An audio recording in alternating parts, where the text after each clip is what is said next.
अपना question number 41 देखो यहाँ पे क्या बोल रहा है। If A is 95% of B then what percent of A is equal to B. मतलब ए का कितना परसेंट बी के बराबर है। कुल मिला के मुझे यहाँ पे बी के बराबर लेकर आना है अपने पूरे सवाल को सॉल्व करते हुए। अब जैसे यहाँ पे ए इज इक्वल टू 95% है। अगर मैं यहाँ पे 95% की फ्रैक्शन वैल्यू निकालूँ, अगर देखो अगर मैं आपको ऐसे डायरेक्ट सॉल्व भी करना सिखाऊँ, 95% परसेंट मतलब नीचे 100, 5 से कट जाएगा, 5 से कट जाएगा 19 बार में, 5 से कट जाएगा 20 बार में, तो 19/20। अगर मैं फ्रैक्शन लेके करता तब भी 19/20 ही आता, क्योंकि 1/20 5% होता है, उसकी मैं 19 से मल्टीप्लाई करूँ तो 19×5 = 95। इसका मतलब 19/20 इसकी फ्रैक्शन वैल्यू आती। अब ए जो दे रखा है ना, वो दे रखा है 19/20 मतलब 95% ऑफ बी। इसका कहने का मतलब क्या है, ए जो है ना वो बराबर है 19/20 ऑफ बी के बराबर। ये 19/20 कुछ और नहीं, 95% ही है। मुझे निकालना है what percent of A is equal to B. A is equal to B या फिर ए इज बी। इसका मतलब कुछ और नहीं, बी ई के बराबर है। इसका मतलब बी को मुझे अकेले करना है और ये जो अपना तामझाम है इसको उठा के यहाँ पे रखना है। तो बी के बराबर अगर मैं इसको करूँगा तो ये ए का कितना गुना आएगा, 20/19 गुना आएगा। आएगा कि नहीं आएगा। अब 19 से कितने बार में जाएगा, देखो एक बार में तो जाएगा ही जाएगा, क्योंकि एक जाएगा और फिर यहाँ पे 1/19 आ जाएगा। आएगा क्योंकि ये 19 से बड़ा है ना, अपना न्यूमरेटर 19 से बड़ा है, डिनोमिनेटर छोटा, तो एक बार एक से ज़्यादा ही आएगा आंसर, और एक से सारे ऑप्शन में ज़्यादा ही है, बिल्कुल ज़्यादा है। अब एक का मतलब होता है 100%, और 1/19। भाई मुझे ये फ्रैक्शन दे रखा है, अगर इसको परसेंटेज में कन्वर्ट करना है, क्योंकि अपने सारे ऑप्शन यहाँ पे परसेंटेज में है, तो परसेंटेज में कन्वर्ट करने के लिए मैं इसकी 100 से मल्टीप्लाई कर दूंगा। अब 19 5 95, इसका मतलब 5 बार में ही जाएगा, 8 4 10 बार में नहीं जाएगा। ऑप्शन नंबर डी इसका बिल्कुल करेक्ट आ जाएगा। क्या आएगा यहाँ पे, 19 5 95, बचेगा 5/19। तो जब मैं इसको ऐड कर दूंगा तो 105 5/19 होता है। ये जब यहाँ से प्लस है ना, प्लस दिया रहता है तो प्लस हटता है ना, तो ये डायरेक्टली इसके साथ जुड़ जाता है। 105 इंटू में 5/19 इसका बिल्कुल करेक्ट हो जाएगा परसेंटेज में। ऑप्शन नंबर डी इसका बिल्कुल करेक्ट है। आई होप आपको ये सवाल समझ में आया होगा। अगले सवाल पे चलते हैं। देखो यहाँ पे क्या बोल रखा है क्वेश्चन नंबर 42 में। If x% of 280 is equal to 15% of 240 plus 20% of 310, then what is the value of x। मुझे यहाँ पे x की वैल्यू बतानी है और x हमें यहाँ पे दे रखा है। ठीक है, मैं कैसे कर सकता हूँ भाई, अगर मैं इन सबको फ्रैक्शन में कन्वर्ट कर लूँ तो ये वाली चीज़ मेरी और छोटी हो सकती है, बिल्कुल छोटी हो सकती है। और फ्रैक्शन भी देखो इजी इजी दे रखा है, 15% है, 20% है। अगर 13% होता ना तो मैं फ्रैक्शन में नहीं कन्वर्ट कर पाता, क्योंकि 13% की फ्रैक्शन वैल्यू होती है 13/100। तो मैं उसको कहाँ पे करके फिर उसको सॉल्व करता, उससे बढ़िया तो मैं उसकी कुछ और कर देता, परसेंटेज से परसेंटेज काट देता। लेकिन यहाँ पे 15% दे रखा है, यहाँ पे 20% दे रखा है, तो इनकी फ्रैक्शन वैल्यू मैं जानता हूँ, बिल्कुल स्टैंडर्ड फ्रैक्शन है ये। तो इनकी फ्रैक्शन वैल्यू मैं जानता हूँ, तो इनको फ्रैक्शन में कन्वर्ट कर लेता हूँ। 15% की फ्रैक्शन वैल्यू होती है 3/20, क्योंकि 1/20 5% होता है, 5 का 3 गुना 15% होता है, तो 3/20 इसकी फ्रैक्शन वैल्यू आ जाएगी। इसकी तो बच्चा बच्चा जानता है, 1/5 होता है अपना 20% के बराबर।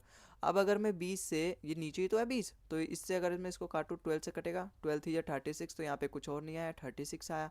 5 से कितने बार में कटेगा, 62 बार में, क्योंकि 5 6 30, 5 2 10, तो 62 आया। जब मैं इन दोनों को प्लस करूँगा तो 98 आया।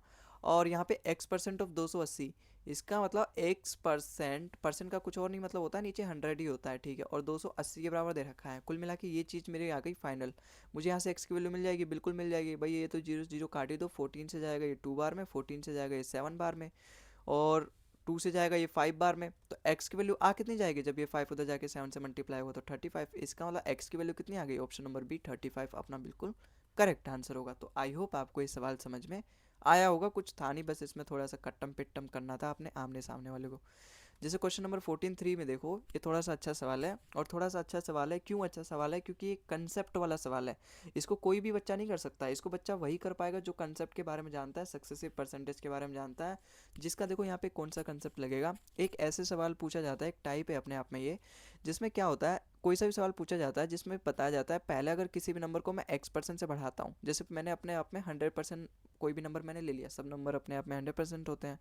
मैंने अगर उस नंबर को पहले x% से बढ़ाया, फिर मैंने उसी नंबर को y% से बढ़ाया, तो सवाल में पूछ लेता है केवल 2 बार परसेंटेज बढ़ा के कि जो भी मेरा फाइनल आया ना, उसमें मेरा कितना चेंज आया। पहले मैंने जो नंबर लिया था 100%, अब जो मेरा फाइनल आया एक्चुअली में उसमें कितना चेंज आया, इतना चेंज आया, कितना परसेंट चेंज आया, वो पूछ लेता है। भाई मैंने किसी नंबर को पहले x% से बढ़ाया, फिर मैंने y% से बढ़ाया, तो पूछ लेगा कितना परसेंट टोटल बढ़ा है, कितना परसेंट टोटल घटा है, या फिर कितना परसेंट बदलाव आया है मेरे पहले और ये आखिरी वाले नंबर के बीच में। यहाँ तो दो है, लेकिन जब आप सवाल में देखोगे ना तो इसने बोला है पहले तो इंक्रीज़ किया है 10% से, फिर इंक्रीज़ किया है 20% से, फिर डिक्रीज़ किया है 12% से, यहाँ पे 3-3 है। तो यहाँ पे 3-3 का भी एक फॉर्मूला बता देता हूँ मैं आपको। एक पहले अगर मैं x% से बढ़ाऊंगा, इसका देखो 2% से जब ये बढ़ाएगा ना, 2% वैल्यू देखिए, तो इसका एक फॉर्मूला होता है जिसका फॉर्मूला क्या होता है, x प्लस में y प्लस में एक्स वाई बटे 100। ये होता है जब 2% से बढ़ाएगा। 3% से बढ़ाने का मतलब क्या है, पहले मैंने x% से बढ़ाया, फिर मैंने अगर y% से बढ़ाया, फिर मैंने उसी नंबर को अगर z% से बढ़ाया, तो इसका फॉर्मूला भी एक होता है भाई। पहले अगर मैंने 100% मान लिया तो उस नंबर को मैंने पहले x% से बढ़ाया, फिर y% से बढ़ाया, फिर मैंने z% से बढ़ाया, फिर जो भी फाइनल आएगा उसमें पूछ लेता है कितना परसेंट इंक्रीज हुआ है, कितना परसेंट डिक्रीज हुआ है, या फिर कितना परसेंट चेंज आया है। जैसे यहाँ पे पूछा है ना, what is the net percentage of increase और डिक्रीज परसेंटेज, तो ओरिजिनल नंबर से कितना परसेंट इंक्रीज हुआ है या फिर कितना परसेंट डिक्रीज हुआ है। तो यहाँ पे वही चीज़ पूछा गया, मतलब चेंज पूछा गया। तो इसका भी एक डायरेक्ट फॉर्मूला होता है। इसका डायरेक्ट फॉर्मूला क्या होता है, जब भी तीन यहाँ पे वैल्यू दे रखी है, एक्स प्लस में वाई प्लस में जेड प्लस में, फिर दो दो की मल्टीप्लाई करके 100 से मल्टीप्लाई कर दो प्लस करके, जैसे एक्स वाई प्लस में वाई जेड, फिर प्लस में जेड एक्स और उसकी 100 से डिवाइड कर दो, फिर एक बार तीनों की मल्टीप्लाई करके 10,000 से उसको डिवाइड कर दो, तो यहाँ पे 10,000 से। तो ये इसका डायरेक्ट फॉर्मूला होता है। तो ये वाला अपना फॉर्मूला यहाँ पे लगने वाला है। या फिर आप इसको डायरेक्ट भी लगा सकते हो, या फिर ऐसे ऐसे भी कर सकते हो भाई। पहले मैं दो का निकाल दूंगा, पहले मैं दो का निकाल दूंगा, और फिर मैं जो आंसर आएगा उसका इसके साथ निकालूंगा। तो दो का करना भी आसान होता है मेरे लिए। जैसे ये तीन का होता है, जब टिपिकल डाटा दिया रहता है ना, जैसे यहाँ पे 10 20 और 12% दे रखा है सपोज यहाँ पे, अगर मैं देखो दोनों फॉर्मूला लगा के कर सकता हूँ। मैं पहला वाला फॉर्मूला लगा के एक बार बता देता हूँ। देखिए पहले वाला फॉर्मूला क्या था अपना, एक्स प्लस में वाई प्लस में एक्स वाई अपॉन जेड दे रखा है, जेड नहीं 100 आएगा, ठीक है। तो इतना परसेंट अपना चेंज आएगा अगर मैं किसी भी नंबर को 2% वैल्यू से बढ़ा रहा हूँ। तो यहाँ पे पहले मैंने 10% से बढ़ाया, ठीक है, फिर मैंने 20% से बढ़ाया, और इसका फॉर्मूला क्या था, 10 प्लस 20 प्लस 10 इंटू 20 अपॉन 100, बिल्कुल। तो यहाँ पे ये तो कट ही जाएगा, तो दो ही आएगा यहाँ पे, और ये 30, इसका मतलब 32% क्या होगा, इंक्रीज आएगा। तो इन दोनों का जब मैंने नेट इंक्रीज निकाला तो 32% इंक्रीज आया। लेकिन यहाँ पे आगे और भी कहानी दे रखी है, 12% से डिक्रीज किया गया है। तो अब मैं 32% एंड माइनस का 12% का निकालूंगा। तो यहाँ पे क्या था फॉर्मूला, एक्स प्लस वाई बटे 100। तो 32% माइनस में 12%, क्योंकि अपना 12% से डिक्रीज हो रहा है तो माइनस कर लूँगा, और यहाँ पे ये प्लस के साथ मल्टीप्लाई होगा तो भी अपना माइनस का जाएगा। तो 32 गुना यहाँ पे 12 अपॉन 100 आ जाएगा। 32 में से जब मैं 12 घटाऊंगा कितना आएगा अपना, यहाँ पे 20% आएगा। और यहाँ पे देखो 12 टू जो 24, 4 12 ये 36 38, और जब मैं इसको डिवाइड करूँगा तो माइनस का 3.84 को अगर मैं 20 में से घटाऊंगा तो कितना आएगा, 16.16% से इंक्रीज़ हुआ है, क्योंकि यहाँ पे वैल्यू हमारी पॉजिटिव आ रही है। तो 16% से इंक्रीज़ हुआ है। अपना ऑप्शन नंबर ए इसका बिल्कुल करेक्ट हो गया। तो आई होप आपको ये सवाल समझ में आया होगा। अगर आप इसको तीनों फॉर्मुलास करने चाहते हो तो तीनों फॉर्मुले से आपको डायरेक्ट आ जाएगा। आपको ये पहले 32% फिर 12% के साथ निकालने की कोई जरूरत नहीं है। पहले आप X plus Y plus Z, और जो मैंने तीसरा वाला फॉर्मूला बताया था, मतलब 3 वैल्यू वाला, उसमें आप जब इसकी वैल्यू पुट करोगे तो आपका एक डायरेक्ट आ जाता है। लेकिन उसमें थोड़ी सी ये प्रॉब्लम आती है, मुझे एक्स वाई जेड उनकी तीनों की मल्टीप्लाई करनी पड़ती है, जो थोड़ा सा मेरे लिए हो सकता है। जैसे यहाँ पे तो इजी डाटा दे रखा है, इजी डाटा जैसे 12 की 2 से मल्टीप्लाई करो 24 आ जाएगा, फिर दोनों दोनों की मल्टी भाई एक जीरो इसका लग जाएगा, एक जीरो इसका लग जाएगा, तो 2400 आएगा यहाँ पे। तो ईजिली ये वाला सॉल्व हो जाएगा। इसको 10,000 से जब मैं डिवाइड करूँ तो 0.24 आएगा यहाँ पे। लेकिन कई बार टिपिक में भी आएगा। जैसे इस वाले क्वेश्चन में देखो, क्वेश्चन नंबर 44 में, when the price of cloth was reduce by 25%, the quantity of cloth sold increase by 20%, what was the effect on total revenue. देखो ये सवाल ना कोई कंसेप्ट वाला नहीं है। ये सवाल एक्चुअली में अगर मैं बताऊं तो रेशो अगर आपको पता है तो रेशो से भी कर लोगे, परसेंटेज थोड़ा बहुत आता है तो परसेंटेज से भी कर लोगे। लेकिन कोई कंसेप्ट नहीं लग रहा है यहाँ पे, सक्सेस वेटेज कंबाइंड, है ना, कोई यहाँ पे परसेंटेज का कंसेप्ट नहीं लग रहा है। यहाँ पे एक तरीके से कॉमन सेंस लगेगा। कॉमन सेंस जैसे आप क्वेश्चन को एक बार पढ़ो, क्या बोल रखा है यहाँ पे, when the price of cloth was reduce by, जब मैंने क्लोथ का, कपड़े का प्राइस घटा दिया 25% से, तो उसकी जो सेल है ना वो बढ़ गई।